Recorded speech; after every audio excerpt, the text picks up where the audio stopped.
want to go to the last panel today, but certainly one of the more forward-looking and interesting and controversial, potentially, panels on the next Congress, the potential for telecom reform, and the Congress's relationship with the FCC, especially around net neutrality. And why don't we go, as we have, we'll go to David and then down. Please give a quick intro, and then we'll jump right in the conversation. Thank you for the introduction, and thank you for having me here today. My name is David Grossman. I'm the Senior Technology Policy Advisor for Congresswoman Eshoo. I've been with her office about 4 years. And we're going to do introductions and then? Yeah, okay. Yeah, you can do a little intro. Okay. Yeah. Sure. My name is Greg Geis. I am a senior counsel over at Aiken Gump. Worked 14 years at the FCC. Spent a few years up on the Hill working with Energy and Commerce for then Chairman Waxman, working with David and some other folks that were up there. And that's sort of the relevant history of me. Bennett? Name is Bennett Ross. I'm a partner at Wiley Ryan. I chair the firm's telephony practice. I've been practicing in the communication sector for about 25 years. I was formerly with Bell South Telecommunications, which is part of AT&T now, and was general counsel for Bell South's DC office from 2004 to 2007. Okay, great. Well, let's dive right into the conversation about the next Congress. You know, obviously we have Republicans taking control of the Senate, previously in control of the House. What is on the agenda? Maybe we'll run through what's on the agenda, and then we can subsequently talk about whether that's likely to happen, which elements of that are likely or not.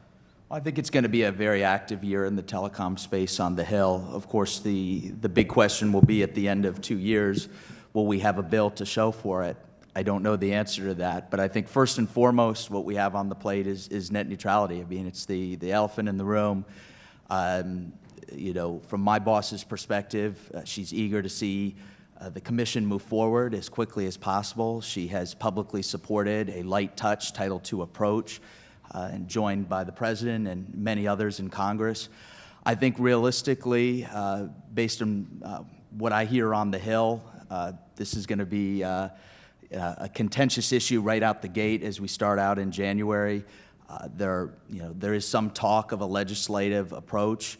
From my standpoint, you know, I think the things that I would advise my boss in looking for if there was a legislative approach put forward in front of us, first and foremost, it has to have all of the principles that my boss has talked about, that the president has talked about: no paid prioritization, no blocking, no discrimination, no throttling, and that those rules should apply for both fixed and mobile broadband connections. I think the other thing to be looking for is there any restriction on the FCC's existing authority?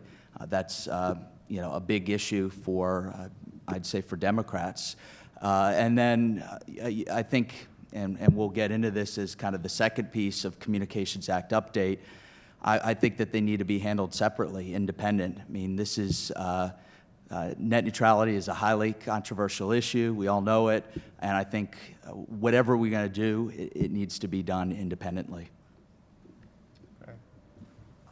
So I think David's gotten this exactly right, in that net neutrality in some ways remains a very contentious issue, and to the extent that the two, that rewrite and net neutrality, get coupled together as the same vehicle, I think you could see that sort of bogging things down rapidly and having it devolve into something less fruitful than a holistic look at how can we fix the Communications Act to better represent today, and yet preserve the values that, you know, whether they were 1934 or 2034, we think we would still find some of those values are just sort of bedrock consumer values.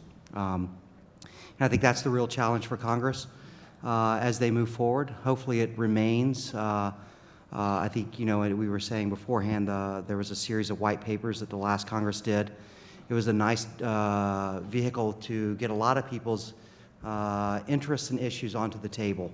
What we do with those white papers and the record that was built there in the next Congress is going to be of some interest to a lot of folks, I think. Yeah, and I don't have a necessarily a different view. I agree with David that net neutrality tends to suck the oxygen out of any room, and it's really been an issue that the industry has struggled with for now a decade. Net neutrality has its origins back in 2004, and the High-Tech Broadband Coalition and other groups that were trying to address the issue without formal rules. And thus far, we have not, as an industry, been able to come to resolution of it. And to some extent, that's sad. But I would take issue with one, not take issue, but would point out that the principles that David has articulated really aren't in a lot of disagreement. I mean, if you read what has been filed in the docket by Verizon and even Comcast, the principles that David has set out are not necessarily in dispute.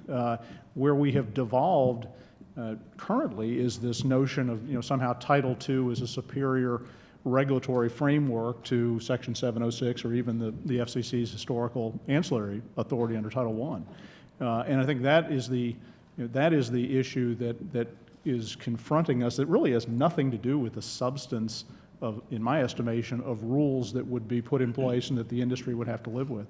I don't know how you deal with that. I mean, if you have one group on the side of the debate that says we must have Title II, and you have another group that says we can't live with Title II, I don't know how you necessarily bridge that gap, because we're not really talking about the substance of any rules. That, to me, is a relatively, I wouldn't say easy, but easier discussion about what rules we can live with and what rules benefit competition, benefit consumers, and benefit broadband deployment. But that's not the discussion, unfortunately, we're having. Once we get past net neutrality, I mean, there are a lot of things I think Congress could do. I mean, the House has looked at FCC reform, and I think that's an issue that's likely to be revisited in the Congress. That's a discrete process question that's separate and apart from a rewrite of the Communications Act, or even revisiting some of the traditional regulation that has guided the various silos that exist under the 34 Act. But I think ultimately net neutrality will dictate the course that we ultimately end up with, and to some extent that depends on what the chairman does. I mean, the chairman can force the issue by putting out a Title II order and then forcing the Republican Congress to react. He can try to develop or work with the Congress to come up with a legislative solution. I don't have any insight one way or the other, but I think to some extent how things unfold with a communications policy in the new Congress depend on the approach with net neutrality. I would just add real quick that I think you make a really good point, Bennett, in that if you look at the proceeding at the FCC, what all of the parties have come to is an agreement that the sort of core principles, the sort of, like I guess I like to call it the right to know, the right to go, and the right to flow, right? So it's these three rights that every consumer on the internet should have. So, you should know how you're being treated in the agreement. You should be able to go where you want to go that's legal, and sort of this ability to have non-discriminatory access to that content. Those sort of bedrocks are, largely agreed to by everybody, and it is this sort of legal authority debate that gets people bogged down, and how we sort that out, be it a light touch Title II, like Congresswoman Eshoo has suggested, or another run at Title I, is a tough call. I just give one point to add. I don't disagree that there is general agreement on the principles today, but I don't think it was the case just a year or two ago in terms of the universal agreement that there are a need for rules in this area. I mean, we had a congressional resolution of disapproval in the last previous Congress before this one. This has been a battle in which, in 2010, the rules were using 706, and we were battling. Title II was not really. I mean, it was being discussed, but it wasn't the prime legal authority on the table at the time. Let's get back to the agenda, the Republican Congress, the congressional, the new chairman in the Senate, and what is on the agenda besides net neutrality that could get bipartisan support that would be, that you all think is central to a telecom rewrite or central to competition in the telecom space? Well, I think the place to start is video reform. The Video Choice Act was a bill that Congresswoman Eshoo put forward in this previous Congress. We saw some minor video reforms included as part of the Stella reauthorization that was just signed into law this month. And we saw the Local Choice Act in the Senate with Senators Rockefeller and Thune. So I think right off the bat you have an issue, retransmission consent reform, in which you have Democrats and Republicans talking about it as an issue they agree about. Now, devil is in the details. You're going to take a deregulatory approach, a regulatory approach, or somewhere in the middle. I think that's the details we can get into, but I think that's a great place to start.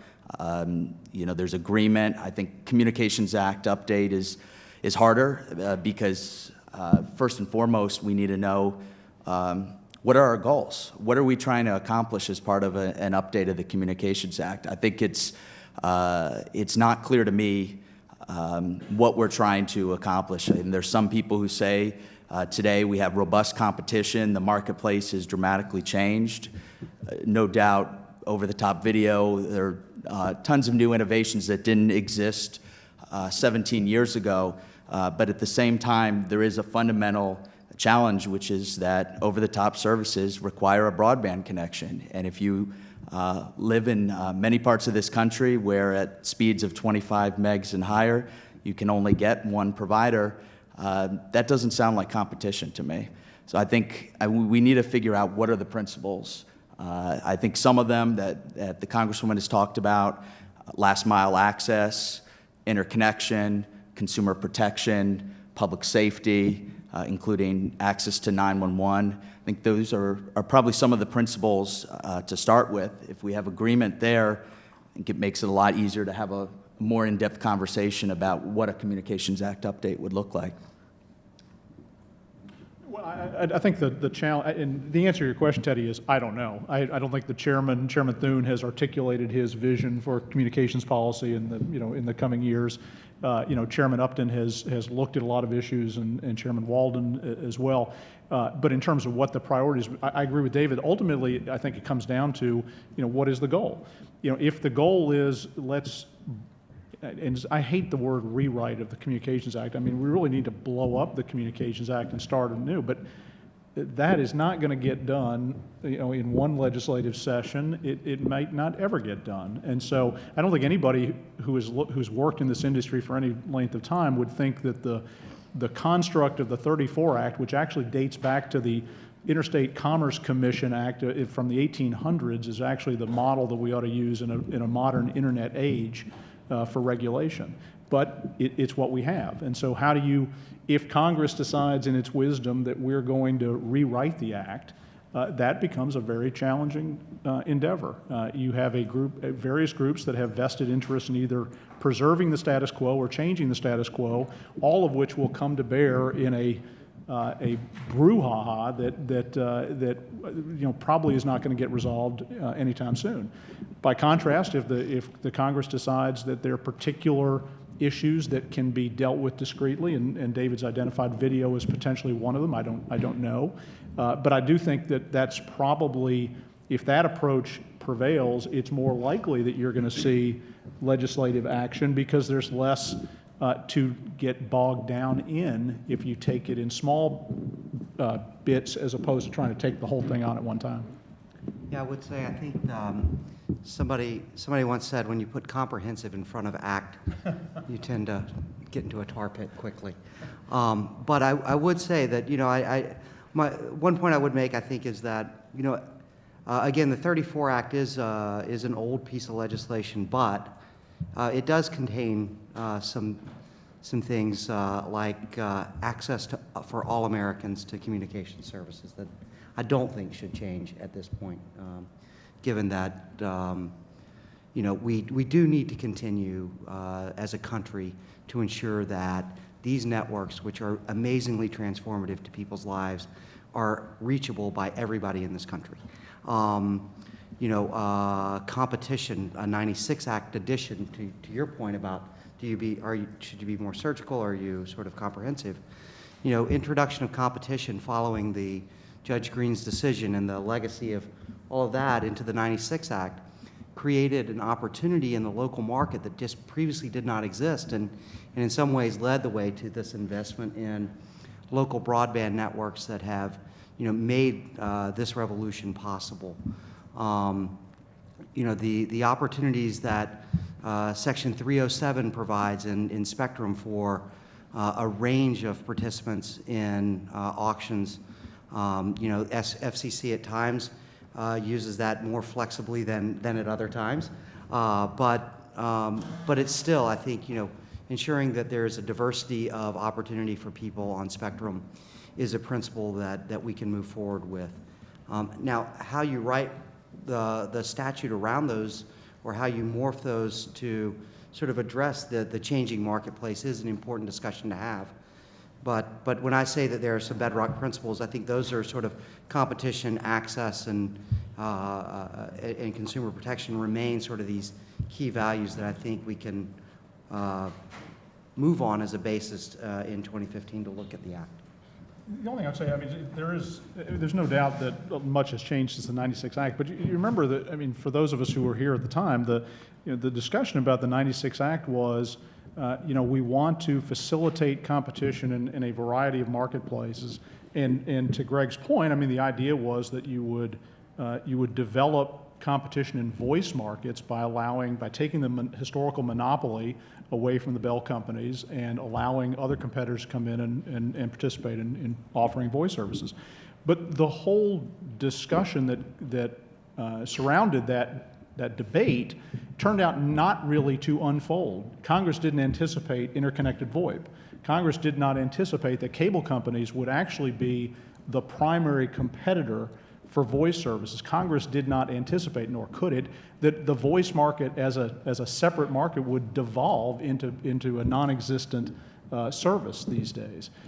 For those of you who follow what AT&T has been studying and looking at its share, and you can take issue with the number, I don't have any independent knowledge one way or the other, but AT&T has calculated that its share of the voice market in many of its historical areas is less than 25%. Now, does that mean that to Greg's point, that broadband providers don't have some network compact that they should live by? No.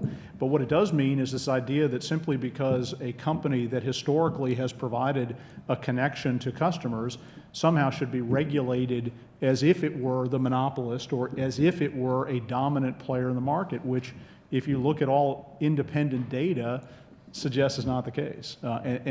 That's a hard discussion to have, because then you're forced into looking at a more level regulatory playing field, and instead of being able to take monopolists and regulate them as such, you're going to have to say, okay, everybody who provides this equivalent service is going to have regulatory obligations.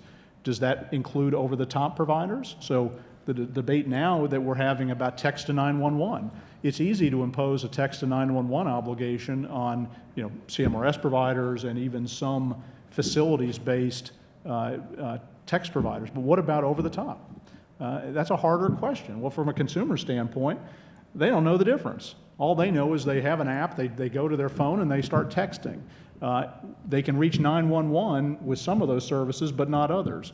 Is that a problem? Well, from a policy standpoint, maybe. Does that mean everybody gets regulated? Not necessarily, but that's the discussion that we have to start having, more than, it's the bell companies and Comcast and the cable companies that need to be regulated, and that's not an easy conversation.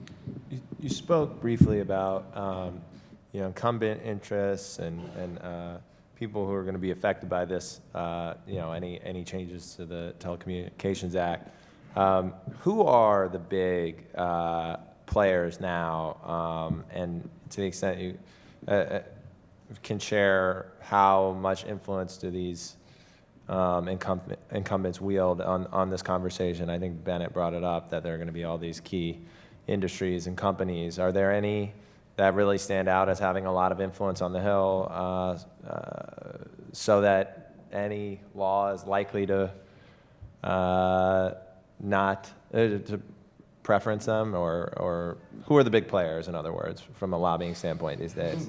Or can we not talk about that? You can't talk about it.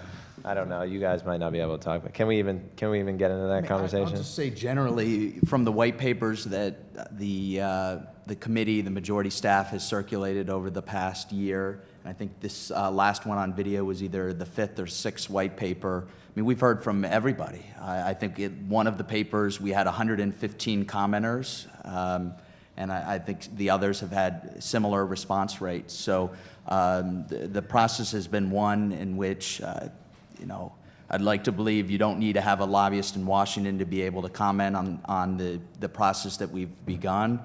And I mean, I guess some comments will be more robust given their expertise in Washington, but it should be a process in which we hear from everyone.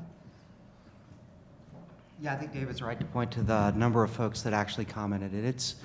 It was very interesting for me to see the list of folks that participated in the white papers. It was a very long list. There are folks that are there for every item, who have very diverse interests, and then some that are more surgical in where they commented. But there are a lot of people that this is not a shy industry, and it's not a small industry. There are a lot of diverse viewpoints on these. Right. I mean, I think you can look at the lobbying disclosure reports from the companies in the communications sector and figure out who are the major players here. I mean, obviously the companies that have devoted substantial resources are not just the broadband providers, but they're increasingly becoming you know, the constituents in Congresswoman Eshu's office, you know, in her district, you know, the Googles and the Facebooks and the, you know, the internet companies themselves, which, you know, if you look at market caps, are actually considerably larger than many of the facilities-based broadband providers. So, you know, I think anybody who has an interest in communications policy, which increasingly is a very large universe, will be heard and will want to be heard on issues affecting legislation. And I think previously there's been this perception that the technology companies are a bit more sort of influential with the Democrats, and some of the incumbent telecommunications companies are a little bit more influential with the Republicans. Is that still a fair rule of thumb, or has that changed of late as those companies have gotten bigger? I mean, I know this is probably a bad topic. I mean, we have serious constraints up here about talking about these things. Anyone want to venture to say anything? I don't know that you can. I wouldn't generalize. Like when I was in-house counsel for Bell South, I mean, we prided ourselves on not being partisan, and part of that was at the time the company was in the southern, 9 southern states, which in many respects were primarily Democratic. Now, not so much. But the idea was that you never know who was going to be your next chairman of a committee or the next person who you're going to go to for some sort of assistance. So I don't.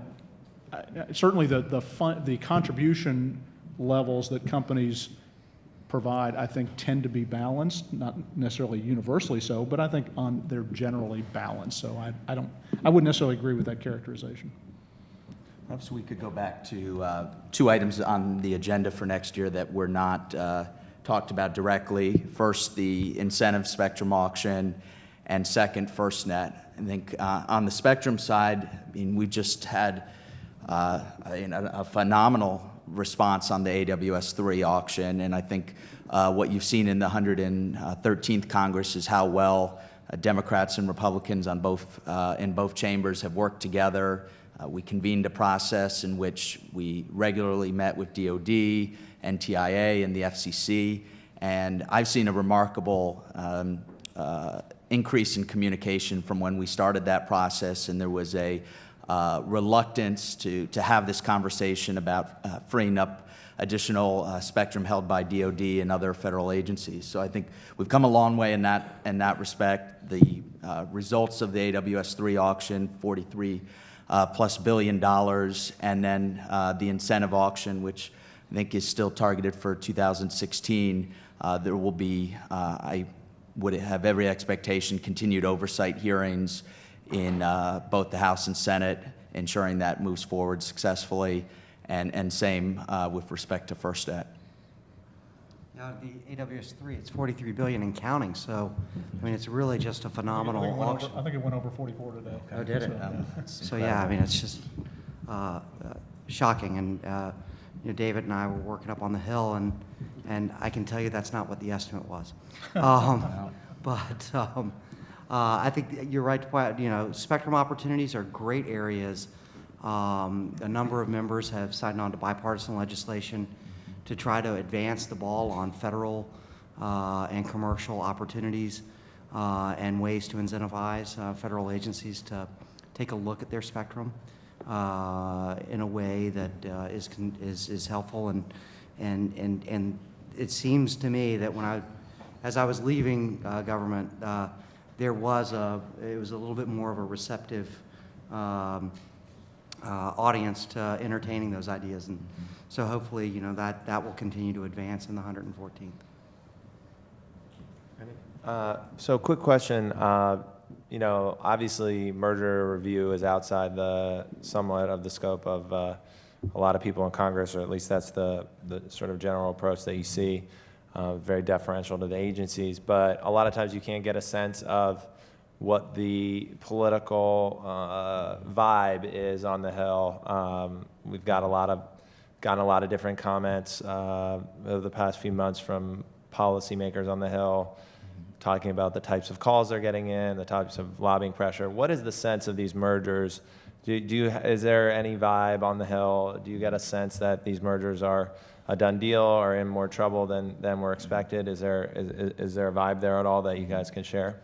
Well, I don't want to comment on the prospects of either the two major mergers being completed, but I think no question members of Congress are hearing from their constituents on both mergers. I would say, though, candidly, the Comcast-Time Warner Cable merger has received more of a response from constituents. I don't know numbers-wise how many letters have come to Congress. I could say from the Energy and Commerce Committee perspective, Democrats earlier this year had called for a hearing in which we could have the stakeholders come in and air these issues out in a public forum. That request was never granted, but on the Senate side, they have had hearings, and I believe also House Judiciary has had hearings. So everyone is very well aware of the issues, but ultimately it is in the hands of the DOJ and the FCC. We represent folks, so I can't actually say anything. Okay, Bennett, no. I'm not on the Hill, so I can't tell you what the vibe on the Hill is. Okay, so with that, why don't we open things up for questions? Any questions from the audience? It's crickets. Oh, we've got one here. Yeah, on the net neutrality issue, there's been some speculation that obviously the FCC could do a Title II approach, and the Republicans wouldn't like that on the Hill. My memory was when this came up in 2010, there were about 70 Democrats that signed a letter or letters either expressing opposition to Title II or concern. I'd be particularly curious if any of you, but particularly Mr. Grossman, are you getting any sense from any of your members as to how they would feel about an FCC Title II solution? Well, I would say one of the dynamics that has changed dramatically, and we've touched on this, is President Obama's very direct statement in support of a light touch Title II approach with all of these rules. So I can't say numbers-wise whether the caucus has changed completely, but I do think that the president making such a strong statement definitely changes the dynamics. I'd say, I mean, going beyond 2010, go back to when then Congressman Markey introduced a net neutrality bill that was defeated in the House with a significant number of Democrats opposing Congressman Markey's bill. Unfortunately, the Democrats who opposed the bill and the Democrats who opposed Title II regulation 2010 were primarily the Blue Dog Democrats, most of whom are gone. So I think this, unfortunately, if you get into a dispute about Title II regulation, I suspect it will be largely partisan. Part of it is the exact reason David's articulated. As a president has staked himself out and as the head of the the Democratic Party per se. I think that's, it's hard for, I would think it would be hard for many Democrats to buck the president. And so I think, by contrast, many Republicans will take the opposite view. And so I think it's going to, if it gets into a legislative situation, it will be a partisan battle. I actually had an interesting proposal from in a conversation with one of the earlier panelists a while back that we've spoken about before, which was what happens if the Congress really goes aggressively after the FCC following a net neutrality rule.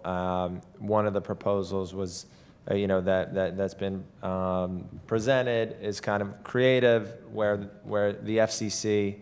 This is actually Sasha's idea in a conversation we had recently, but the FCC would effectively say, look, if you strip our funding, we will take that funding through subsequent increases in licensing fees. Is this type of back and forth between Congress and the FCC, is that likely? And, or are we getting ahead of ourselves a little here in terms of trying to predict that? Well, I mean, I have every expectation that there will be a fight in the next Congress. We've seen this historically, as I mentioned, the CRA in the previous Congress, and I think, from my boss's perspective, she'll be ready to fight those attempts. We've seen it before, and we're ready to fight it again. And just as a sort of a factual matter, I guess, so the way that the FCC is fully fee funded, but it is still appropriated its funds. So its ability to change its funding mechanism is still overseen by Congress. So they wouldn't be able to say, oh, you failed to appropriate us under the red fees bucket, so let's take it out of licensing fees or auction revenues or some other bucket. That's something Congress would have direct input over. Yeah, I agree with that. I don't think, and politically, I mean, seriously, the FCC is going to jack up the licensing fees to make up for about a $300 million budget, all of which would ultimately be borne by customers. I can see the line item on the bills, the FCC tax, licensing tax, that, I mean, politically, that's just, I think, Well, in fairness to the idea, though, I mean, and I'm not saying it's likely at all, isn't it a tax on all taxpayers otherwise? Or, I mean, I'm not sure, $300 billion is coming from somewhere, right? Well, I mean, when you say licensing fees, I mean, they're regulatory fees that all carriers and entities regulated by the FCC pay. They're licensing fees that can come either from holding a license, which are wireless and broadcast, not telecommunications carriers, or also through regulatory fees, or like filing fees, applications and things, processing. I mean, so yeah, there are a lot of things the FCC can do to try to raise money, but to Greg's point, ultimately, I don't think that would succeed at the end of the day because of congressional oversight. Okay, yeah. Any other questions? We got one over here. David, you mentioned FirstNet oversight hearings potentially for next year. What issues with respect to FirstNet do you see as kind of the hot topic issues for FirstNet that will likely be discussed? Well, I think one that has gotten some attention in the press over the last few weeks is funding. $7 billion is what was included as part of the Middle Class Tax Relief Act, and I know there's some who are talking about whether we should have a conversation. I'm not advocating for that. I'm just saying that perhaps is one of the issues, given that if you look at previous versions of the bill before it passed, we suggested that it needed more money. So I think funding, state implementation as to who's going to participate, which states will participate and who will opt out. I think what other issues? Equipment, devices that'll be used on the network. That's been an issue. My boss has talked quite a bit leading up to enactment, addressing the problem that we've had for many years of public safety radios that often cost several $1,000s per device. We want to ensure that we don't repeat the same mistakes of the past and ensure that there is a competitive device market as part of FirstNet. I think those stand out as some of the key issues.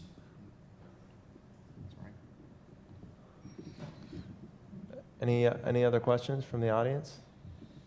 I'll throw out one last question. Is any effect on the next Congress from who is at any given time going to be the front runner for the 2016 presidential election? Is that make it a lot harder to do anything in the second year? Is that going to affect how Democrats and Republicans approach these issues at all? I mean, my experience is few of these issues ever attract the attention of, presidential debate and campaigning. I mean, perhaps net neutrality is the one exception, but, I don't see the presidential candidates talking about a Communications Act update or Spectrum or E-rate or FirstNet. So I don't think that there would be an impact. I would say after having watched people's eyes glaze over in the more general public when you talk about telecom policy, I think David makes a fair point. That said, I think, it does sort of, in some ways it front loads the timeline. I do believe that given 2016 will be a big change election year, I think there's going to be some drive to try to get as much done as early on in 2015 as possible. I heard one political commentator say that the Republicans will take over the Senate and they will have 6 months to get things done, and then we're off and running. And it was very depressing. But I think, but that's out there, right? So I think there will be, especially on the Senate side, if things don't shape up and sort of a clearly defined front runner on the Republican side, there are a lot of folks that have an expressed interest there, and it could slow some of the work down. But hopefully, to David's better point, which is folks generally are calmer on these issues with the one exception, and maybe you still have a longer calendar to get things done. Yeah, I mean, if you put aside net neutrality, you look at the most significant telecom legislation, it has generally been bipartisan.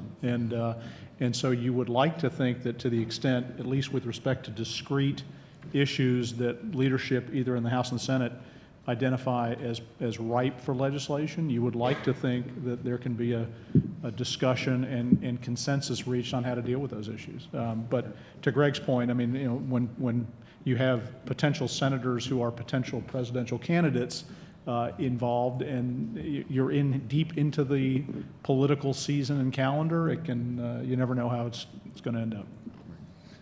And maybe lastly, there is also on the Senate side, a lot of Republicans that are up for re-election in sort of vulnerable states. Does that mean that legislation is more likely because there are these Republican senators that are in a potentially contested race, that they would be more interested in passing something, or is that also too high level politically to sort of be suggestive here? I mean, I don't know that telecom policy is going to be significant to the man or woman on the street, so I don't know that, I can't imagine that someone would think that passing telecom reform would enhance or detract from their reelection. I mean, at least in the last election, it was, the economy, healthcare, those kinds of pocketbook issues more than, I mean, people want their telephones to work and they want to be able to, go where they want to on the internet. And as long as that's happening, I doubt seriously telecom policy will drive elections. It's my view. And what, yeah, go ahead, Greg.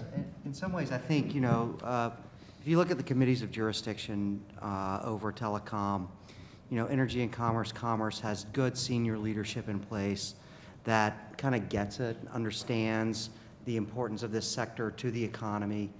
Somebody mentioned to me today, telecommunications, mobile, sort of the whole gamut of communications to the economy is more than agriculture, more than transportation. I mean, this is a major sector of our economy. And the good news is, I think for the most part, I won't say, I think the good news is we have very good leadership, both sides of the aisle, in both chambers, that get the seriousness of this problem. And it's just sort of having them kind of come together where they need to make certain that, that we can move it forward and stay a leader in this space. And just to play one last devil's advocate, we just talked about how two issues are really eliciting a lot of feedback from the public: the Comcast merger and net neutrality. Both of which are either going to be, either Comcast gets approved or blocked or conditions, and which will still probably be a pretty much an ongoing consideration, especially as net neutrality gets drawn out, in that both of those are intertwined, right, in terms of the public interest.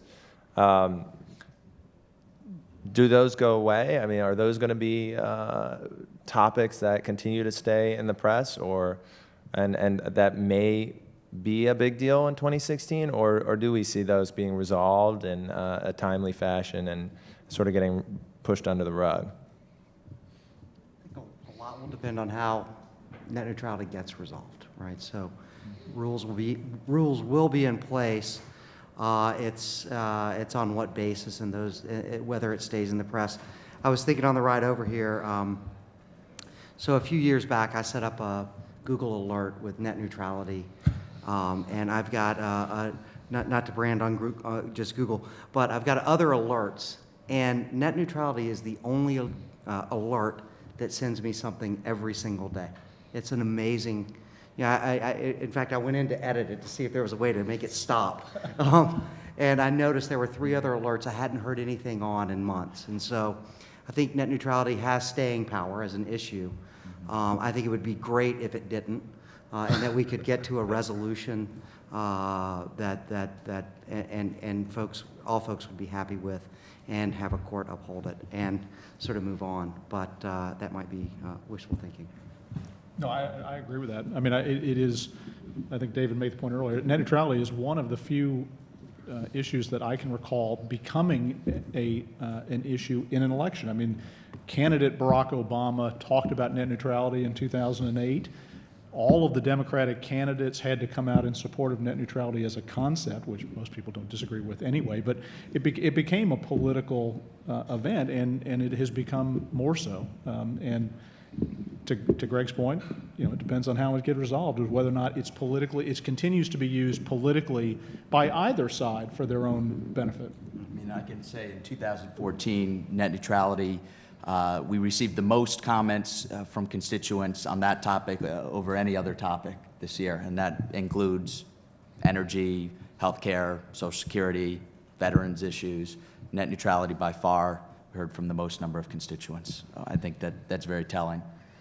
That's interesting. Well, thanks to all the panelists for coming and speaking and joining us here, and thanks to everyone for joining us at the conference. And as one last note, we will be getting drinks across the street at the Hamilton after to talk more about these mergers in a less formal setting. But thanks so much for joining us.